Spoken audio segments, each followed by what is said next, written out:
Hello students, इस video में हम डिस्कस करेंगे chapter quadratic equations of class 10th ICSE from Selina concise book exercise 5A का second और थर्ड सम। तो चलिए शुरू करते हैं।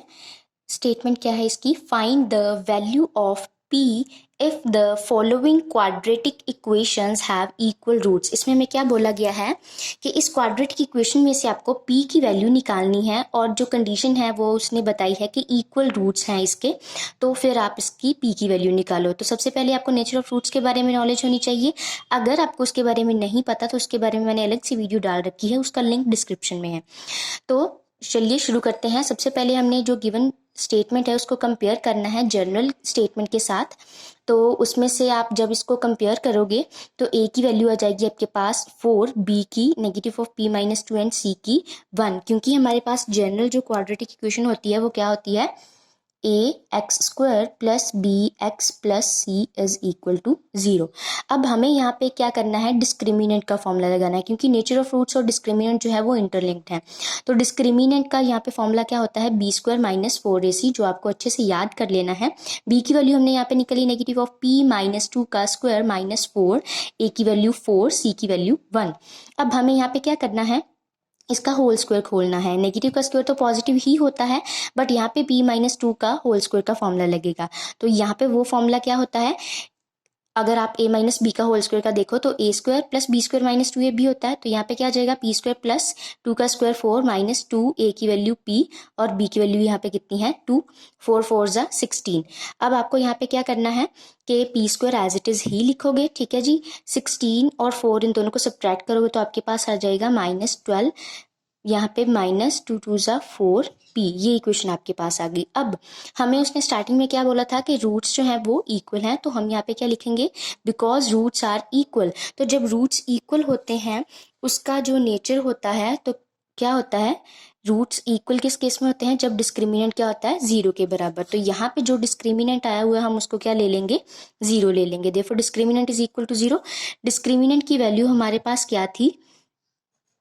p², इसको pp वाले पहले लिख लेते हैं, -12 इज इक्वल टू 0, ये आपके पास आ जाएगी। अब ये एक क्वाड्रेटिक इक्वेशन है और इसमें से आपको p की वैल्यू निकालनी है। तो अलग अलग तरीकों से आप p की वैल्यू निकाल सकते हो, बट हम यहाँ पे फॉलो करेंगे फैक्टराइजेशन मेथड को।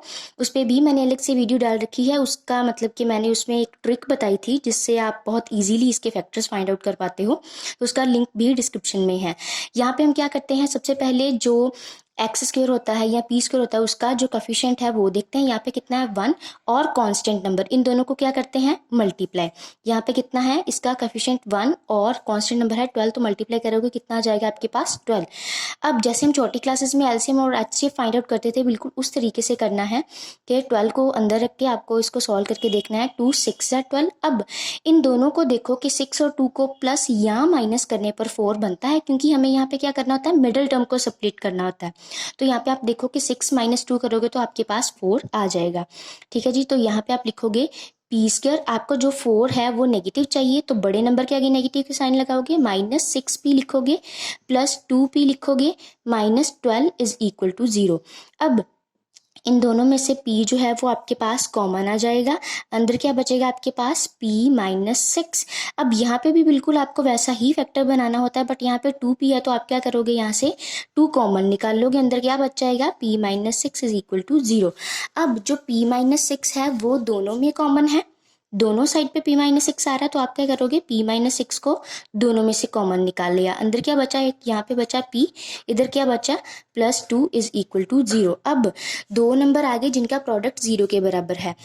दो का प्रोडक्ट कब 0 होता है? या तो पहले वाला 0 हो या दूसरे वाला 0 हो। जैसे कि ऐसे लिखा हो, या तो 0 × 2 0 होएगा या 2 × 0 0 होएगा। अगर तो दोनों नॉन जीरो हुए तो नॉन जीरो आंसर आएगा, बट यहाँ पे 0 आंसर है तो दोनों में से एक को 0 होना पड़ेगा। तो यहाँ पे हम लिखेंगे either p -6 is equal to 0 और p + 2 इज इक्वल टू 0। तो यहाँ से p की वैल्यू कितनी आ जाएगी? ये उधर जाके पॉजिटिव हो जाएगा, यहाँ से कितनी आ जाएगी?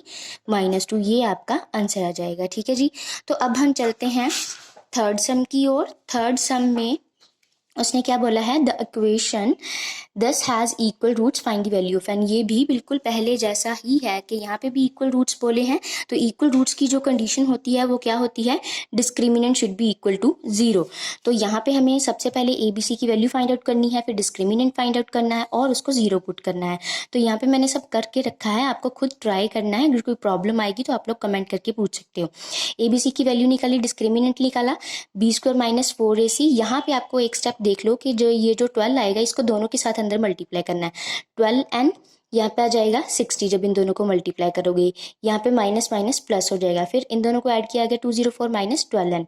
अब हमें क्या बोला गया, इक्वल रूट, डिस्क्रिमिनेंट को 0 पुट करना होगा because roots are equal, therefore discriminant should be equal to 0। तो डिस्क्रिमिनेंट यहाँ पे हमारे पास ये चीज़ है, इज इक्वल टू 0 आ जाएगी। अब हमें इसकी वैल्यू निकालनी है, तो इसको एक साइड पे रखना पड़ेगा, इसको दूसरी साइड पे ले गई, ये इधर पॉजिटिव है, दूसरी साइड पे जाके हो गया नेगेटिव। तो यहाँ पे 12 मल्टीप्लाई हो रहा है, दूसरी साइड पे जाके क्या हो जाएगा, divide. Negative negative cancel out कह लो, या नेगेटिव नेगेटिव पॉजिटिव हो गए, ठीक है। अब इनकी कटिंग करोगे तो एन की वैल्यू आपके पास आ गई 17। ये था आपका सेकंड और third sum. If you like this video please hit the like button and subscribe to my channel.